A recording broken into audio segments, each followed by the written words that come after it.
ಹಾಸನ ಜಿಲ್ಲೆಗೆ ಎಂಟ್ರಿ ಕೊಟ್ಟ ಭವಾನಿ ರೇವಣ್ಣ ಕಿಡ್ನಾಪ್ ಪ್ರಕರಣದಲ್ಲಿ ಹಾಸನ ಹಾಗೂ ಮೈಸೂರಿಗೆ ಹೋಗದಂತೆ ಕೋರ್ಟ್ ಆದೇಶ ಇದ್ದಿದ್ದರಿಂದ ಕಳೆದ 10 ತಿಂಗಳಿಂದ ಹಾಸನದ ಕಡೆಗೆ ಮುಖ ಮಾಡಿರಲಿಲ್ಲ. ಹಾಸನ ಹಾಗೂ ಮೈಸೂರಿಗೆ ಹೋಗುವಂತೆ ಕೋರ್ಟ್ ಸೂಚನೆ ನೀಡಿದ ಹಿನ್ನೆಲೆ ಭವಾನಿ ರೇವಣ್ಣ ಹಾಸನ ಜಿಲ್ಲೆಗೆ ಎಂಟ್ರಿ ಕೊಟ್ಟಿದ್ದಾರೆ. ಹಾಸನದ ಹಿರಿಸಾವೆ ಗೇಟ್ ಬಳಿ ಭವಾನಿಯನ್ನ ಆರತಿ ಮಾಡಿ ಅದ್ದೂರಿಯಾಗಿ ಸ್ವಾಗತ ಮಾಡಿಕೊಂಡ ಜೆಡಿಎಸ್ ಕಾರ್ಯಕರ್ತರು. ಸ್ವಾಗತ ಕಾರ್ಯಕ್ರಮದ ನಂತರ ಮಾತನಾಡಿದ ಭವಾನಿ ರೇವಣ್ಣ, ಹಾಸನಕ್ಕೆ ನಾನು ಬರೋದನ್ನ ಯಾರಿಗೂ ಹೇಳಿರಲಿಲ್ಲ, ಆದರೆ ಎಲ್ಲರೂ ನನಗಾಗಿ ಬಂದು ಕಾದಿದ್ದಾರೆ. ಅವರ ಅಭಿಮಾನ ಆಗಲೂ ಇತ್ತು, ಈಗಲೂ ನನ್ನ ಮೇಲೆ ಅಭಿಮಾನ ಇಟ್ಟುಕೊಂಡಿದ್ದಾರೆ. ಇನ್ನು ಮುಂದೆ ಹಾಸನ ಬಿಟ್ಟು ಓಡಿ ಹೋಗಲ್ಲ. ರಾಜಕೀಯ ಮುಂದೆ ಇದೆ.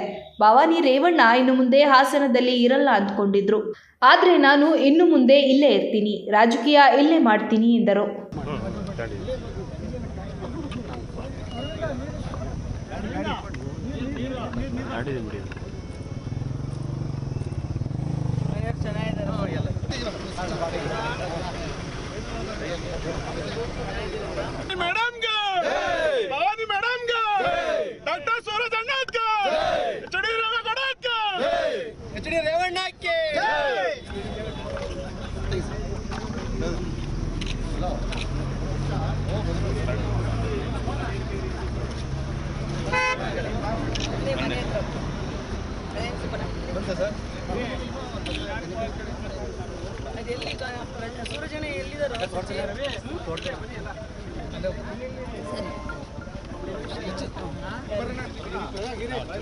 ತೈತಿ ಮಾಡ ಕಳಿಸ್ತೀನಿ ತಗೊಳ್ಳಿ.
ಮಾತಾಡೋಂಥದ್ದು ಏನಿಲ್ಲ, ಏನು ಮಾತಾಡಲಿ ಎಂಥ ವಿಷಯ.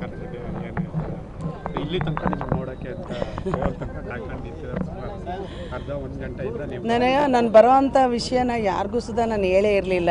ನನಗೂ ಇಲ್ಲಿ ಆನ್ ದ ವೇ ಬರಬೇಕಾದ್ರೆ ನಮ್ಮ ಡ್ರೈವರು ಮತ್ತು ನಮ್ಮ ಜೊತೆ ಇರೋ ಹುಡುಗನಿಗೆ ಗನ್ಮ್ಯಾನ್ ಅವ್ರಿಗೂ ಫೋನ್ ಬರ್ತಾಯಿತ್ತು.